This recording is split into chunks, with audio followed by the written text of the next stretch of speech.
वो देश के लिए कर रहे हैं, बिल्कुल ठीक कर रहे हैं। युवाओं को रोजगार में थोड़ी सी अब जो दिक्कत आ रही है उस पर भी थोड़ा सा सोचे। अभी तक का जो भी काम किया मोदी जी ने तो महिलाओं के हित में बहुत अच्छा रहा है। काफ़ी वादे तो पूरे हों और जो संकल्प किया मेरे को लगता है कि वो सब जो इन्होंने दिए हैं बिल्कुल पूरा करेंगे।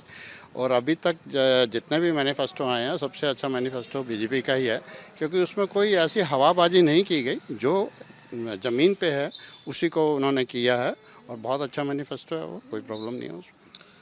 मोदी की गारंटी इस मैनिफेस्टो को भी कहीं ना कहीं से इनडायरेक्टली नाम दिया गया है। मोदी की गारंटी में जनता कितना विश्वास करती है? पूरा विश्वास करती है जनता, बिल्कुल बिल्कुल। वजह है कि वो जो कर रहे हैं इससे पहले कभी किसी ने नहीं किया, जो वो देश के लिए कर रहे हैं बिल्कुल ठीक कर रहे हैं। और मेरे ख्याल मैनिफेस्टो जो उनका है बहुत बढ़िया है। अगर आप देखेंगे कि सीनियर सिटीज़न के लिए जो आने वाले उसके लिए जो उन्होंने किया है कि 5 लाख का 70 साल से, बहुत बढ़िया है। और ऐसे मैनिफेस्टो वो जो कह रहे हैं वो कंप्लीट करेंगे वो। 2014 में 2019 में मोदी ने जो गारंटी दी, क्या वो गारंटी पूरी हुई है? और अगर पूरी हुई है तो इस बार क्या उम्मीदें हैं कि जो इस बार गारंटी दी गई वो पूरी होंगी? इस तरह से अभी जो हम देख रहे हैं जिस तरह से उनका रोजगार गारंटी पे बात है वो बहुत ज़्यादा उनका पॉपुलर हो रहा है। और उन्हें अपने अभी जो भी वादे हैं, चाहे वो 370 का था, चाहे उनको महिलाओं के उस पर था, उन्होंने किया भी है और मुझे लगता है भी आगे करेंगे। लेकिन मेरा थोड़ा सा ये भी मानना है कि जो युवाओं को रोजगार में थोड़ी सी अब जो दिक्कत आ रही है उस पर भी थोड़ा सा सोचे। बाकी सीनियर सिटीजन के लिए जैसे हम लोगों को सबसे बड़ी चीज़ होती है कि रिटायरमेंट की बात करें, क्या मेडिकल फैसिलिटी सबसे मस्त होती है, वो इनका बहुत अच्छा है। जिस तरह से भी आप बता रहे हैं कि 70 साल की एज तक का है, तो ये बहुत बड़ी चीज़ है। एक चीज़ सर मैं आपसे और कहूँगा कि 370 राम मंदिर, उसके बाद अब बीजेपी ने कहा है कि वो एक देश एक कानून लेकर आएगी, साथ ही यूसीसी को भी पूरे देश में लागू करेगी। कितनी उम्मीदें आपको हैं कि कितनी जल्दी ये लागू हो सकता है? देखिए, ऐसा है कि सबसे पहले जब हमारा संविधान बना था उस टाइम पे उस माहौल के हिसाब से बना था। लेकिन अब धीरे धीरे जैसे हमारा विकसित भारत हुआ है तो संविधान में भी थोड़ी थोड़ी चेंज करने की जरूरत है। जैसे 370 की बात है, यूसीसी की बात है, तो नेचुरली ये चीज़ें चेंज होनी भी चाहिए और समय के अनुसार इनमें परिवर्तन आना भी चाहिए। आज बीजेपी का जो मैनिफेस्टो आया है उसको बीजेपी ने ज्ञान नाम दिया है। इसमें सबसे आखिरी में नारी का भी जिक्र किया गया है और नारी सशक्तिकरण को लेकर बीजेपी हर वो मुमकिन कोशिश करेगी कि काम करे। आपको मैम कितनी उम्मीदें हैं कि देश में अगर एक बार फिर से मोदी की सरकार बनेगी तो नारी की सहभागिता मजबूत होगी देश में? जी, जो अभी तक का जो भी काम किया है मोदी जी ने तो महिलाओं के हित में बहुत अच्छा रहा है। और बाकी और जगह के लिए जैसे अब हमारे युवा हैं रोज़गार में इधर उधर, उनके लिए भी थोड़ा सोचना चाहिए। और बाकी अभी तक अच्छा काम करते रहे हैं, बस मतलब मोदी जी के जितने 10-15 सालों में इतना काम अच्छा किया उन्होंने। बतौर महिला मैं चाहूँगा आप ये बताएं, मोदी की गारंटी पर इस देश की महिलाएं कितना विश्वास करती हैं? अभी तक तो वैसे 70% महिलाएं विश्वास करती हैं। और जहाँ तक अभी जैसे कोरोना काल में ही लगा लो, घर घर राशन का से लेकर अब जैसे सिलेंडर वो फ्री कर दिया महिलाओं के लिए, तो महिलाओं के हित में तो अभी तक अच्छा रहा है। अगर करंट की बात करूं मैं, अगर करंट का मैनिफेस्टो जो है जो आप बता रहे हैं ज्ञान, अगर युवा की मैं बात करूं तो अगर जैसे शिक्षा की मैं बात करूं या रोज़गार की बात करूं, पिछले बीते सालों में मतलब पिछले 10 सालों में मोदी सरकार ने इतना अच्छा काम नहीं किया है जितना हम एक्सपेक्ट कर रहे थे उनसे, जितना हमें उनसे उम्मीद थी कि हाँ मोदी जी आएंगे और हमें इतना सब कुछ मिलेगा। इन टर्म्स ऑफ मैं अगर कहूँ रोज़गार हमें मिलेगा, शिक्षा मिलेगी, शिक्षा बेहतर होगी, वो हमें उतना नहीं मिला है। बस ये थोड़ा सा है कि वो उन्हें इस पे ध्यान देना चाहिए, रोज़गार के अवसर बनाने चाहिए। शिक्षा को एटलीस्ट हमें ऐसे करना चाहिए कि आजकल का जो युवा कई गलत रास्तों पे जा रहा है, गलत दिशाओं में जा रहा है, वहाँ ना जागे और सही रास्ते पे जाए, जागरूक बने और देश को आगे बढ़ाए। तो ये चीज़ उनको ध्यान में रख के करना चाहिए ताकि हम आगे बढ़ पाएँ और हमारा देश आगे बढ़ पाए। बस ही। जैसे अग्निवीर जैसी तमाम योजनाएं बीजेपी पिछले सालों में लेकर आई, अग्निवीर को लेकर पूरे देश में विरोध भी हुआ, कई लोगों ने सवाल भी उठाए। ऐसी तमाम योजनाओं को लेकर आपकी क्या प्रतिक्रिया है?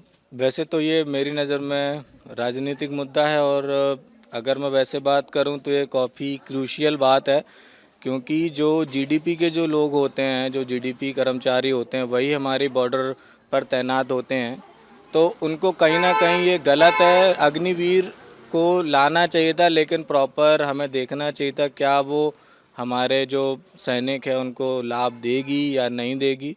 तो उसको देख के लाना चाहिए था। ये चीज़ बहुत क्रूशियल थी क्योंकि हमारे जो जो सैनिक हैं वही तैनात होते हैं, उनके साथ ये कहीं ना कहीं मुझे लगता है जाती है। और ये अग्निवीर की जो स्कीम लाई गई है 4 साल के लिए, इसको कहीं ना कहीं नहीं लाना चाहिए था। ये तो कहीं ना कहीं गलत है क्योंकि ये स्कीम ऐसे है कि हम 4 साल काम करके हमें 25% लगा, बाकी 75% फिर बेरोज़गार हो जाएंगे। उसके ब्याह पे चलिए ठीक है, मैं आई एग्री कि हमें कहीं ना कहीं वो मिल जाता है कि कोटा एक तरीके से कहते हैं जिसको, वो मिल जाता है। लेकिन बहुत सारी जो बेनिफिट हैं जो एक सैनिक को मिलनी चाहिए वो उससे छीन ले जाते हैं। हाँ ठीक है, मुझे भी कर ही देता। करता है कि नहीं हाँ करते हैं, क्यों नहीं करते, इधर संसार को चला रहे और क्या। ठीक है, सबका गरीबी को देखो, जिसका पास कुछ नहीं है उसको देखो, है ठीक है। हाँ और क्या करना। और बच्चों की पढ़ाई लिखाई जो है आजकल, जिसका छोटे पोते पाती हैं उनको करो जरा कुछ, तब तो पढ़ाएंगे आगे। अच्छा, पोतों की पढ़ाई पर ध्यान। हाँ अब हमारे बच्चों तो पढ़ लिया, अब पोतू वोतू की चाहिए जिन्हों पास पैसा नहीं है। अच्छा, हाँ ये है बस। शिक्षा के क्षेत्र शिक्षा का क्षेत्र में हाँ ये बात है। थोड़ा सा और मजबूत करने हाँ और मजबूत करने के लिए बच्चों के लिए, हमारे बच्चों ने तो जो करा कर लिया। देखिए सरकार तो काम करती है, मोदी ने भी अच्छा काम किया है, मोदी जी ने भी वो कर रही है। और महिलाओं के लिए विशेषकर हाँ उन्होंने लोन वगैरह स्टार्ट करे हैं कि आप अपना काम स्टार्ट करने के लिए आप हमसे लोन लो, और कम इंटरेस्ट पे भी दे रहे हैं वो लोग, वो बहुत अच्छी बात है। लेकिन मैं मोदी जी से एक बात ज़रूर कहना चाहूँगी कि उन्हें आरक्षण जो है वो अब ख़त्म कर देना चाहिए, क्योंकि मुझे लगता है कि अब सब जने जातिगत आरक्षण क्या? हाँ मैं जाति वर्ग की बात कर रही हूँ कि वो जाति के नाम पे वो जो आरक्षण चल रहा है, और वो तो चलो नीचे वाले वर्ग को ऊपर उठाने के लिए पहले शुरू किया गया था, बहुत अच्छी बात है, वो करा गया था। लेकिन अब सब मेरे को लगता है जो नीचे वाली जाति है वो ऊपर उठ चुकी है बहुत ज़्यादा, और मिडिल क्लास फैमिली सबसे ज़्यादा इस वक्त कर रही है, सफ़र करती है हर चीज़ में। Middle class, lower middle. हाँ middle class, lower middle class, ये सबसे ज़्यादा सफ़र करती है। और गरीब तो गरीब ही होता जा रहा है और अमीर होता जा रहा है। जाति वर्ग में ये हो, देखो आप छोटे वर्ग के लोग हैं जो जाति वर्ग में, अब आपको दिखेंगे वो सब एक सेम से ही हो गए, पता भी नहीं चलता आज के टाइम में। और आपने देखा होगा कि आदिवासी की महिला भी आज तो राष्ट्रपति के पद पे आई थिंक सो, है ना।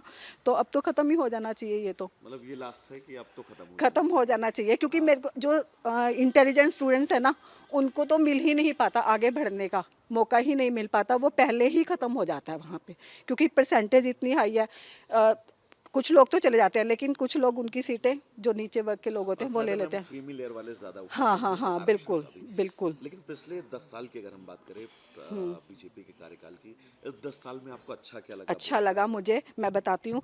एक तो हॉस्पिटैलिटी, मुझे जो ग्रेटर नोएडा में हॉस्पिटल है, जिम्स गवर्नमेंट हॉस्पिटल है, जिम्स हॉस्पिटल आप लोग जानते होंगे, वहाँ पे मुझे उनकी व्यवस्था बहुत अच्छी लगी होगी। जी ने उनका काम बहुत मुझे पसंद आया, क्योंकि मैं खुद वहाँ पे गई हूँ तो अच्छा काम लगा। वहाँ पे डॉक्टर स्टाफ सब अच्छे बैठते हैं, कोई दिक्कत नहीं है। लेकिन शिक्षा के विभाग में अभी भी यूपी वर्ग पिछड़ा हुआ है। यूपी का जो स्वास्थ्य के मामले में कह रही हूँ ना, ठीक है आप ग्रेटर नोएडा जाइए, वहाँ का हॉस्पिटल मुझे पसंद आया। देखो मैं नोएडा के हॉस्पिटल में तो नहीं गई, अभी जाना मुझे बाकी है, वहाँ का भी मैं एक्सपीरियंस लेना चाहती हूँ। लेकिन हमारे यहाँ जो डिस्पेंसरी बनी है, अब यहाँ पे बनी है, देखो नई डिस्पेंसरी बनी है, ये मुझे अच्छी लग रही है। लेकिन अभी तक डॉक्टर्स नहीं बैठे यहाँ पर, बैठेंगे तो हो सकता है ये भी अच्छी बनी हो, लेकिन यहाँ का मैंने नहीं देखा अभी। हाँ यहाँ का तो अच्छा बन रहा है अब। भैया आप तक के काम से तो हम ठीक ही संतुष्ट हैं, मतलब किया है बीजेपी ने बहुत कुछ किया है, कांग्रेस से तो बहुत अच्छा किया है। हाँ जी मेरे हिसाब से तो अच्छा किया। अच्छा, पिछले 10 सालों में बीजेपी की कौन कौन सी बातें आपको बहुत अच्छी लगी?